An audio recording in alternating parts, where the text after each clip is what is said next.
bienvenue Catherine à notre studio ici, Beyond Cinema. C'est la troisième fois que vous êtes ici au festival. Félicitations. Avant, c'était pour les films Partir et les Trois mondes. Deux films qui ont exploré des thèmes d'amour et même la responsabilité pour les actions prises. La belle saison aborde également des thèmes similaires. Est-ce que c'était intentionnel? Est-ce que pour vous, vous essayez de résoudre en tant que cinéaste quelque chose dans ces sujets-là? Disons que pour la belle saison, le film est quand même, je veux dire, plus proche de Partir, parce que c'est vraiment une histoire d'amour, une grande histoire d'amour. Dans Trois mondes, il y avait vraiment un sentiment un film sur la faute, sur la culpabilité. Donc c'était un film, j'allais dire, une thématique beaucoup plus philosophique.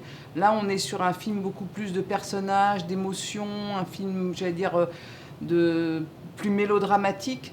Partir était presque tragique parce que ça se terminait par la mort c'était une femme qui tuait son mari à la fin, alors que dans La belle saison, c'est vraiment un film sur une grande histoire d'amour mélodramatique, parce qu'il y a l'empêchement d'un des personnages pour aller vers son désir, vers son choix amoureux.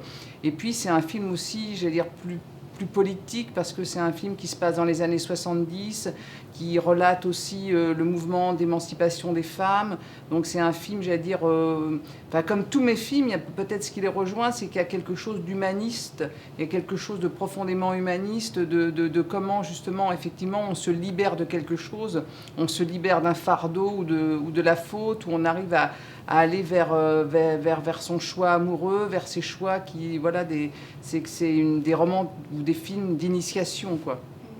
Oui, j'ai bien aimé quand le personnage de Carole, qui est justement plus libre, très libre, elle crie « Mon corps n'est pas une voiture Oui. » Est-ce que les rôles de ces femmes-là, est-ce qu'ils sont inspirés des femmes que vous connaissez?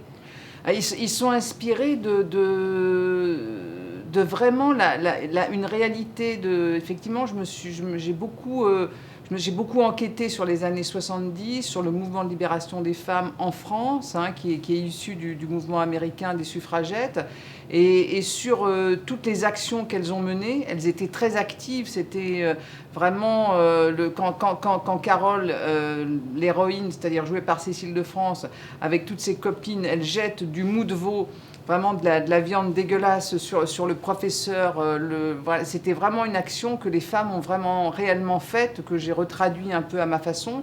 Mais c'est vrai que dans le discours de l'époque, le professeur comparait les femmes à des conductrices de voitures, et que c'est comme ça que l'idée est venue de dire « mais mon corps n'est pas une voiture, voilà, je veux être libre ». C'est vrai que ces femmes, elles se sont battues énormément pour que les femmes puissent pouvoir avorter dans des conditions voilà, légales, parce qu'il y a beaucoup de femmes qui pratiquaient des avortements clandestins, il y avait des morts, c'était extrêmement dangereux, c'était terrible. Donc vraiment, c'est une loi qui est passée en France. Il y a eu beaucoup de combats féministes pour ces combats. Et c'est vrai que pour moi, je trouve que ces femmes, elles ont été formidables, parce qu'elles ont changé aussi la relation du couple. Parce qu'à partir du moment où on choisit d'avoir un enfant quand on veut, comme elles disent, quand on veut, eh bien la relation amoureuse avec un partenaire est beaucoup plus différente. Il n'y a pas l'angoisse de se dire « oh là là, dès qu'on va faire l'amour, on va tomber enceinte ». Enfin voilà, donc ça a changé quelque chose dans le couple, dans la famille. Et puis aussi, elles ont lutté, et on lutte encore pour l'égalité des droits, l'égalité des chances, les mêmes salaires. C'est encore quelque chose qui n'est pas le cas, par exemple, en France. Depuis autant d'années, les femmes n'ont pas les mêmes salaires que les hommes. Et ça, c'est quelque chose d'inimaginable, je trouve, dans une société moderne comme la nôtre. Tout à fait. Qu'est-ce qui vous a frappé et interpellé chez Cécile et Isia, qui vous a donné envie de les inclure dans le projet? J'ai écrit le projet vraiment pour Cécile de France, que je trouve être une immense actrice, elle a joué d'ailleurs avec Clint Eastwood, on sent qu'elle a joué avec les frères Dardenne. C'est vraiment une actrice extrêmement solaire, qui était formidable pour jouer justement avec autant, de générosité représenter cette femme militante dans un sens, j'allais dire, noble, dans un sens large, dans un sens justement humaniste.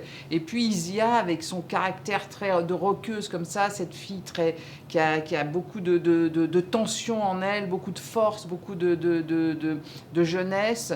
Et je trouve je croyais vraiment à elle parce qu'elle joue le rôle d'une agricultrice, jouait le rôle d'une femme qui est sur un tracteur. Il y a beaucoup d'actrices qui sont très petites choses et auxquelles on ne peut pas croire, alors que Isia, qui est sur un tracteur, qui manie, j'allais dire, voilà, la fourche, qui monte, j'allais dire, les foins, voilà, je trouve aussi que c'est on y croit vraiment. Voilà, j'avais vraiment beaucoup de... Pour moi, ce qui était important, c'était de croire à la véracité, voilà, de ces personnages dans cette époque-là. Et je trouve que leur physique aussi correspond au physique de l'époque. Et ça, pour moi, c'était important. Oui, oui. Puis je trouve qu'on voit vraiment sur l'écran, ils ont un lien spécial. Est-ce que vous avez fait quelque chose pour cultiver ce lien entre les deux femmes? Oui. Je pense que Cécile est une fille très, très généreuse et qu'elle a vraiment beaucoup d'expérience, alors que Isia en avait très peu. Et elle l'a beaucoup aussi, j'allais dire, aidée, comme elle dit, comme une grande sœur, vraiment à se sentir bien dans le rôle, à pouvoir justement accéder à cette relation d'intimité qui était très forte, hein, puisqu'il y a des scènes d'amour entre elles, des scènes de nu, des scènes voilà, où il fallait arriver à cette émotion, en même temps cette tendresse, cette sensualité, ce côté charnel. Et il fallait s'abandonner, ce qui n'était pas facile.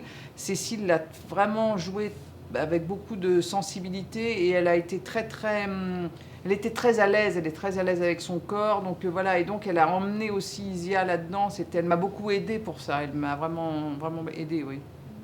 Une dernière question. Vous avez filmé le film dans le sud de la France, à Limousin. Oui. Pourquoi ce lieu plutôt qu'un autre? Alors, c'est le centre de la France, hein, oui. Le Limousin, c'est le centre. Okay. Dans Partir, j'avais filmé dans le sud, okay, avec un paysage très rocailleux. Là, on est vraiment dans le centre.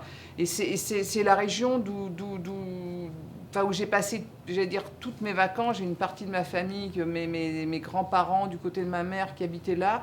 Et j'avais vraiment envie de filmer cette région qui est très verte, très vallonnée, une région qu'on montre très peu, hein, parce que bon, c'est une région qui est assez pauvre. C'est des régions qui sont un peu les plus pauvres de France. Donc il y a pas beaucoup d'argent, j'allais dire, pour venir tourner là-bas, parce qu'il n'y a pas beaucoup d'aide aussi de ces régions. Et je trouve que c'est des régions qui sont un petit peu abandonnées et d'ailleurs les fermes dans lesquelles on a tourné, on a trouvé beaucoup de fermes à l'abandon, beaucoup de fermes, parce qu'il y a beaucoup de fermes maintenant qui se... Voilà, il y a des grosses fermes et puis les toutes petites sont, voilà, les gens n'ont plus les moyens, les agriculteurs vivent des moments un peu difficiles.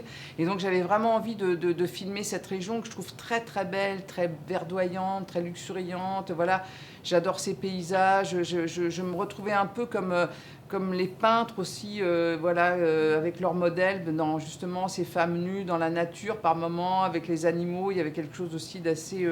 de l'Arche de Noé, je sais pas, il y a quelque chose comme ça qui était assez beau et assez gracieux, quoi, dans tous les cas, de les filmer dans cette nature, ouais, que j'aime beaucoup.